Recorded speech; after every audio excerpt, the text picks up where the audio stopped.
Alrighty, welcome to another episode of the Only Roofers podcast. My name's Elizabeth, and I'm here with my co-host Vince. Hi, guys. We have the pleasure of interviewing the one and only Hunter Ballew. Good to meet you guys. Good to hang out with you guys here at D2D Con. Super excited to be on the Only Roofers podcast. I've been on the Only Fans podcast before. It was great, but I'm excited for this Is one. that a subscription to that? I can't. My attorney suggested that I don't discuss NDAs. it. Oh, gotcha. Yeah, Okay, yeah, so that's the end of that conversation. So we have a lot of questions for Hunter today. Let's start off with the roofing side of things. Yeah. So tell us a little bit about your roofing company journey. Yeah. So I started back in 2017, May 24th of 2017. I started a company called Cornerstone Construction.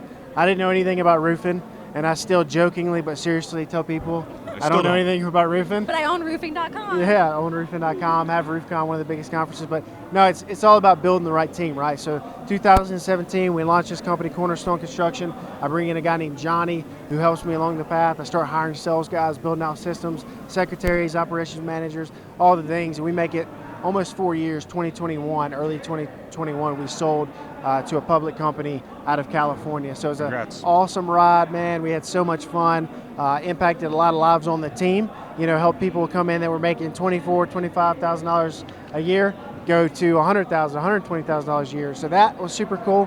But then also we were just big on community. We had a common mission where we'd all give back to underprivileged kids in the community. And so that was cool to see that develop and evolve throughout the process. So I enjoyed it, and that led me into roofing.com and RoofCon and all the things that we do now. Did you have an exit strategy for 4 years, or was your exit strategy longer or sooner? Yeah. What was that? I wish that I could pretend that I knew what it was going to be like 4 years before.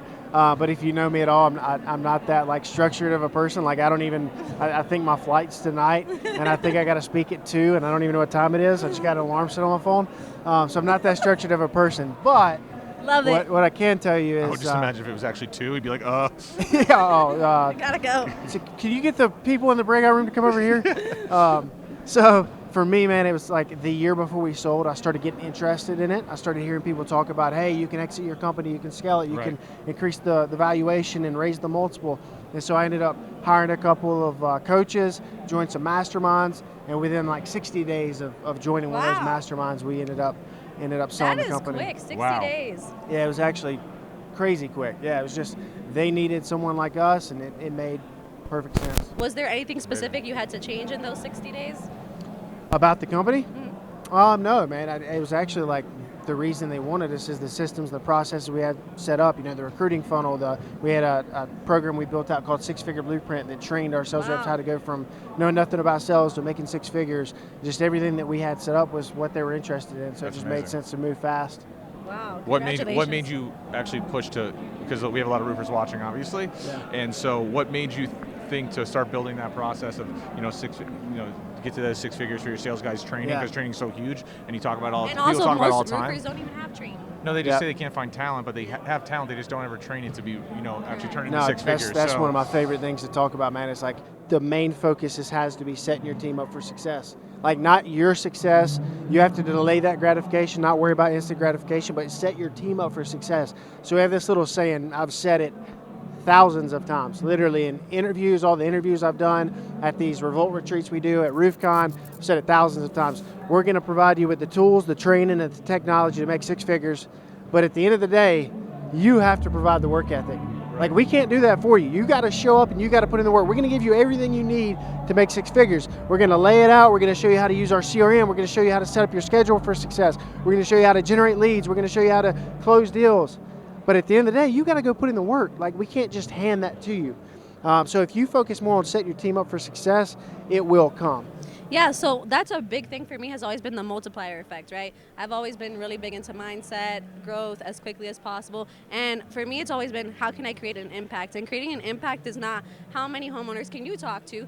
You had to understand, how can I help my team not only just talk to homeowners, but impact 10x homeowners themselves. And that's when you create true growth, because you can only create so much of an impact. But if you have 10 people aligned with you, and that's what you're doing with RoofCon now. So now tell us a little bit about that. Some of those same principles, you've now applied it into the roofing community, helping others develop and create that multiplier effect, because that's what Revolt is, right? Right. Yeah, It's an so impact movement. we've been super blessed with RoofCon. You know, we started in 2019. I talked about just being kind of all over the place, like not a super structured guy. So I had an event for business owners in Greenville, South Carolina, a small event. One of the speakers that came out and spoke was Pate Smith Oh, wow. from the roofing industry. And so he spoke. We finished the event. It was all about mind, body, and legacy. That was kind of like the core of Wow. what we do, what we talk about. Stretch your mind, push your body, grow your legacy. We have a challenge, Fearless 44, that we do. You've probably seen a ton of people posting live Yeah, videos I've seen it. in the industry. If you check it out, it's a free challenge. So I'm not pushing my stuff, but fearless44.com. It's a free challenge. You can check it out. And I promise you, if you do I've it, seen a lot of people going live. oh, dude, it'll change your life. It's amazing the impact that people make. So, I mean, we've had people say it's literally saved their lives, saved their marriages. So, it's super cool. But we did this as My Body Legacy. And Pate's like, dude, we need this for the roofing industry. Like, there's plenty of conferences that talk about scaling your business and make more money, and those are great, and they have a place, and I'm not knocking those at all. What I'm saying is we needed some people that focused on leadership, that focused on legacy, that focused on mind, body, and legacy. And I so love that. Yeah. 60, 90 days, whatever it was, we throw this conference together. I buy roofcon.com. We're like, hey, let's call it RoofCon. Let's do it.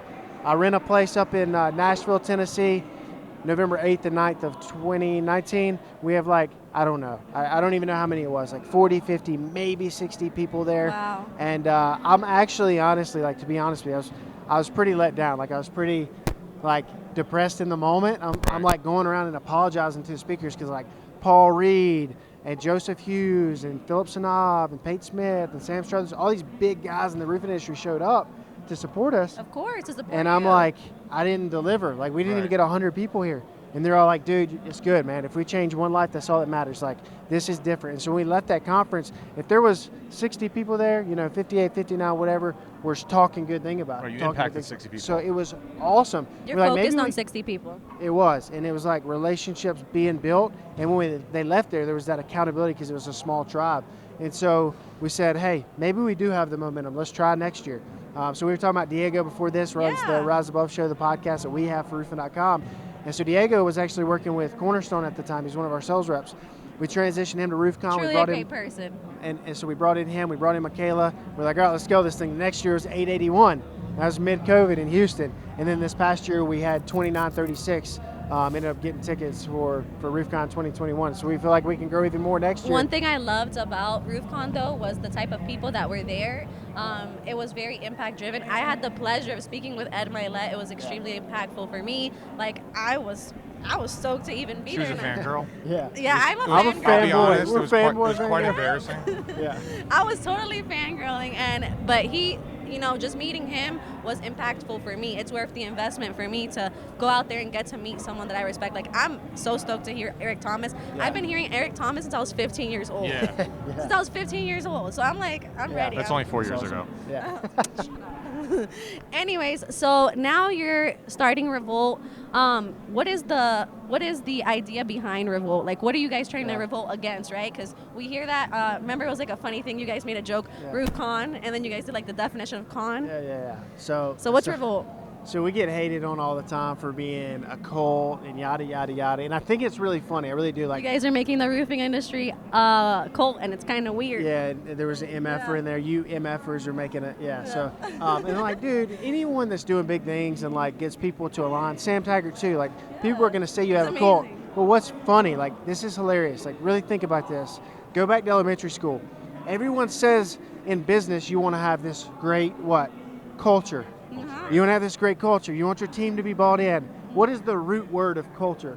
Yeah. Cult. It's cult-like. I've been trying to tell everyone I want to start my own cult, but I'm So not we're- joining. We're not a cult, but we embrace it. Like, if you go to roofcult.com right now, No, you- if you go to roofcult.com Oh, right it shows now, up you. yeah, it forwards to Revolt. For Nice, us. I yeah, like yeah. that. So we kind of embrace it. We make jokes about it. We have shirts and all kind of stuff. But for us, Revolt, we started Revolt, honestly, started doing retreats in 2018. And then as we transitioned more into the roofing industry, we switched the name to Revolt. Really bared down. Last year we did like, gosh, I don't know, it was like a retreat every single month. And I don't know if you know this or like the listeners know this, but we do free retreats. And usually, I did not know they were yeah, free. yeah. So like people think that like, oh, there's some kind of catch. They're gonna pitch you the entire time. we have hundreds of testimonials of people on our YouTube channel, roofing.com, that'll tell you, like, no, it's free. Now, at the end, at the very end, when everything's done, all the training's done on the last night, I'll say, hey, if you're interested in joining Revolt, let us know and we'll talk about it. And that's fine, because we have a paid membership for Revolt as our mastermind. We have about 65 members. We're going to cap it at 100, but there's no pitch. Like, we just want to bring the industry together, the high integrity people, and continue to work with them to.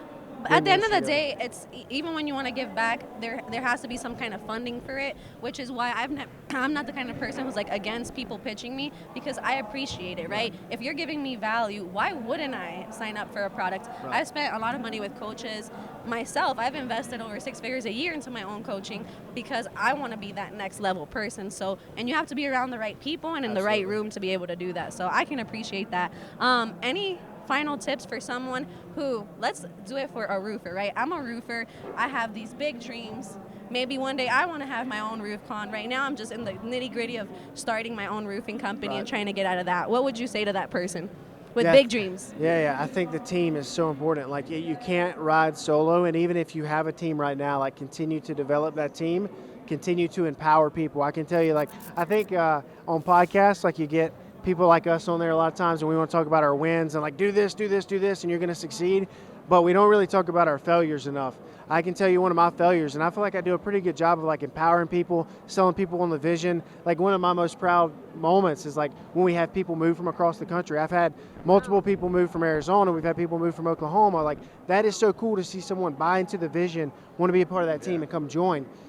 But even when you feel like you're empowering them and you're giving them as much rope as they need to do what they need to do, sometimes it's not enough. Yeah. And so you have to check in like quarterly with your team, especially your management. As the company starts to grow, you have 100 employees. Like, at a point we had over 100 with Cornerstone. Like, it's tough. You're not going to know every sales rep. You're not going to know their wife's name and their kid's name, and that hurts. Yeah. Like, when you're someone that really cares about people, it hurts because you just don't have that intimate relationship. Yeah. So you have to do a good job of developing leaders. Because when you have your 10 that you lead, and then they can all lead 10, like, people always want to relate it to a pyramid scheme, but it is what it is. Like, it's just how it works. Like, you have to develop branches of a tree. Absolutely. Yeah. So build your team, invest in your team. If you invest in your team, you will absolutely win. Whether it's building out a 6-figure blueprint for yourself, you know, like, people are always like, oh, can we buy a 6-figure blueprint? Like, I don't sell 6-figure blueprint. I just show you the framework so you can build it for yourself. Yeah, because it's your culture. Exactly. What worked for your company based your off of your culture. values. You have to talk about your values, exactly. your CRM, your sales training. Right. You know, we have like RepCard. We have our app RepCard. We've got like 35,000 users on it now. And that's a free tool. Like, we have a free and a paid version, but it's a free tool where you can use it when you're out in the field to connect with homeowners. Like, I've used ClickFunnels for years. I've made millions of dollars with ClickFunnels. But a sales rep is not going to be in the field trying to build a ClickFunnel real quick. RepCard is a way for you to build a funnel in less than 30 seconds and send it to that homeowner with a specific call to action and video that's going to help you get the result you need while also serving their needs. So we just continue to try to put out good products that are going to help the industry. Yeah, so one thing to kind of piggyback off of yours, and we'll kind of end it with this one too, is, so one thing that we did, because culture is very important to me, I come from a very humble background, so it's been important to create an opportunity for the people that I'm hiring. I went from 0 to 15 employees in 1 year. Yeah. And what we did is we started this exercise where we make everyone write their personal, professional, and financial goals when they join us, and then we started a journal. So all of my employees have a journal daily that I read, and it's just a couple like bullet points, and they update their personal, professional, financial goals every quarter. So that's one thing that we are doing, and that's part of what Hunter's saying of building a 6-figure blueprint for yourself, is finding out things that are important to you, how you can get that information from your team, and how you can get that information to your leaders, so that now they can leverage that and help build people, because that's really what it is, building people up. Yeah. It's great. Anything from you, Vince, to end the interview with the one and only? The one and only. Yeah, so I mean, we did the same thing at our company, and we have like about 60 people now, and we really worked on over the last years, really building that mission, our vision, what we want, our core values, what we stand for, and really push that to our managers and push that to our employees to get the same feeling. If they feel like you're investing in them, they as an employee, you get everything out of them. Right? You have to come visit their office. As much as that sounds like a squeeze of an owner and their employees, it's not? You want as much as you can for their good, but also for your own good, but really for their good, because then they're going to have stability at work. They're going to be there longer, so on.